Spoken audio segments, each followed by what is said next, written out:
You are watching Cancer Diaries. Welcome back. The spouse of a cancer patient dealing with cancer is dealing with immense fear, coupled with taking on the task of providing both emotional and physical support.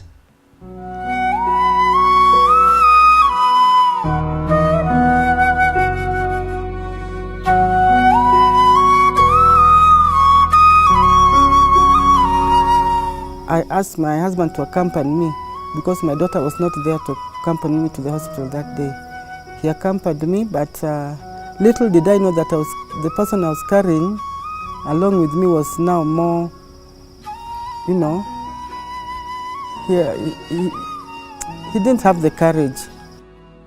The sad part is just, I'm just 6 days from hospital after admission, but this cancer story was like, had affected my husband so much. He's somebody who was never sick.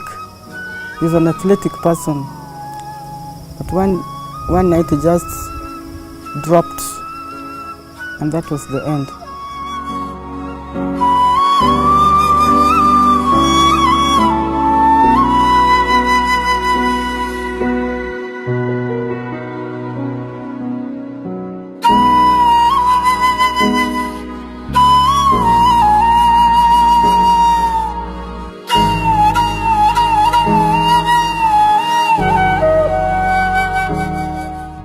Mzee tumesaidiana naye ana kazi ni kibarua.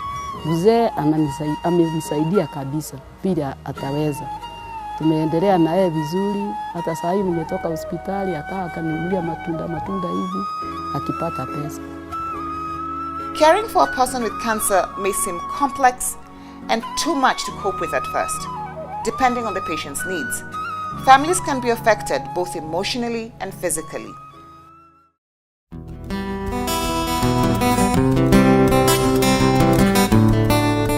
For me, the saddest part was waking up at night after a chemo session and hearing her cough or throw up, so that was tough.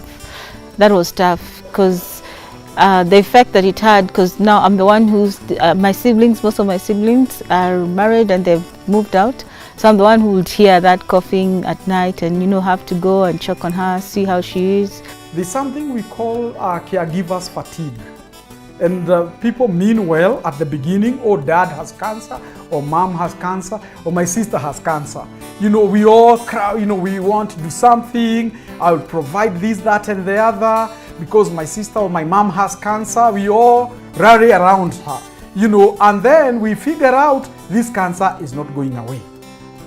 It's not like having a headache where we get her sorted in a week, she's fine. Then we realize 3 weeks later, they need to do a major operation. 6 weeks later, they need to start chemotherapy. Another couple of weeks later, they need to do radiotherapy. And what happens, caregivers, well-meaning, if they're not well supported, they actually start getting tired. They start fizzling out. Maybe it's a daughter who lives in Kitale. Then they are not able to make the trip to the city. Another one maybe lives in Tana River. They start fizzling out, pole. And guess what? They may leave the burden to only one or two, maybe the ones with the patient. Because there are those, who say, okay, I'll still hang on there. So the others start, they just call, mulienda hosi, mulitishwa nini. It becomes increasingly difficult. And they have families of their own, and they may actually affect family dynamics. Because if it's a married daughter, pesa zote pia zitaenda tu kwa wazazi wako. Even my own parents also have their own issues and needs. And we've seen families actually having a lot of issues and conflicts because the mzembe feel, kwani it's only your mom, hii nyumba hatutakaa sababu your mom has, we've seen it, and it's very difficult for that. Or is it only your dad? So hii nyumba hata watoto, we are not going a holiday sababu your dad has prostate cancer, so we can't go for holidays, and it's because they get fatigued, they get tired, they get so tired, and unless we support them, those dynamics are at play in many families where you have chronic illnesses who are not well managed. Because somebody may also say, yani nyinyi muliniachia, kwani she's only my mom, muliniachia mzazi ni mchunge, you are only calling, you as muna monitor by phone, because these guys also have to work. Maybe someone who travels, you're calling from Dar es Salaam, alienda clinic, alipewa chemo. You know, someone feels so irritated. Why are you calling? Why don't you come and check? She's also your mom.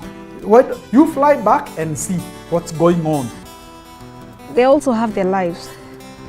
They cannot always be there with you. Some of them have families.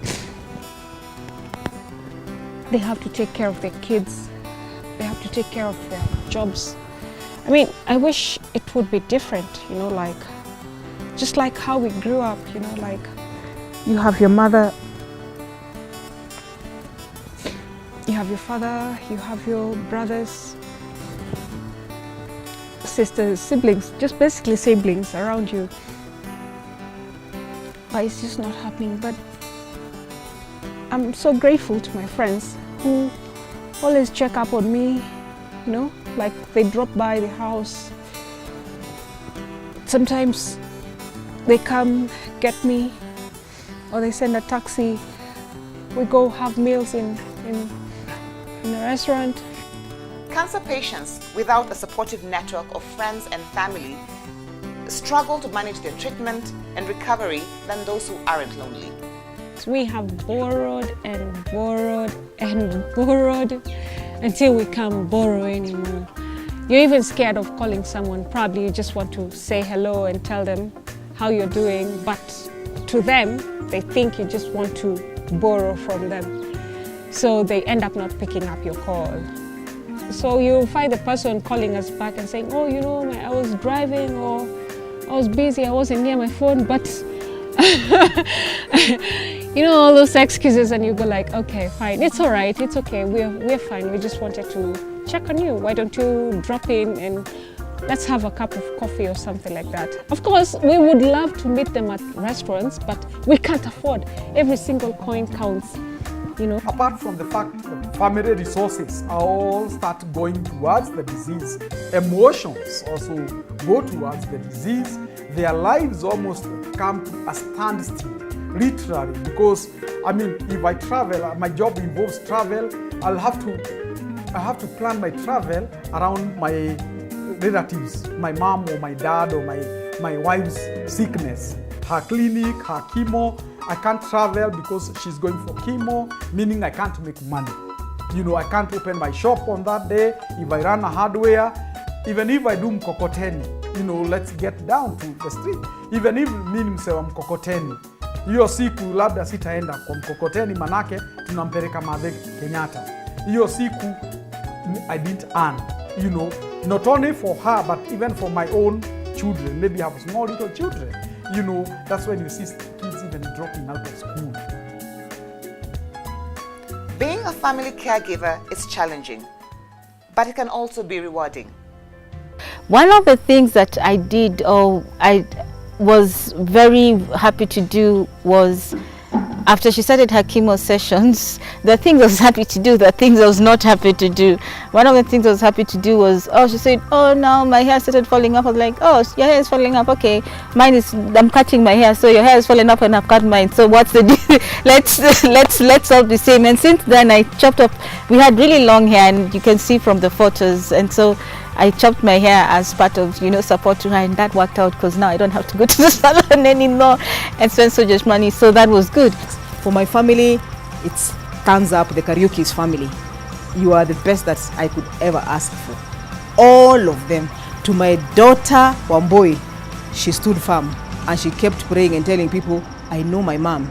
She's going to pull through. And when she heard I was okay, she put it and said, cancer chose a wrong diva, not my mom.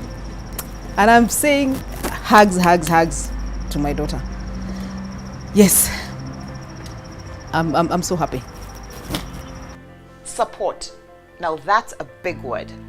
The support you give as friends and family lifts your loved ones out of the darkness and allows for hope to shine through. So go on and reach out a helping hand. The smiles and laughter is worth a million lifetimes. My name is Yvonne Kalahi, and this has been Cancer Diaries.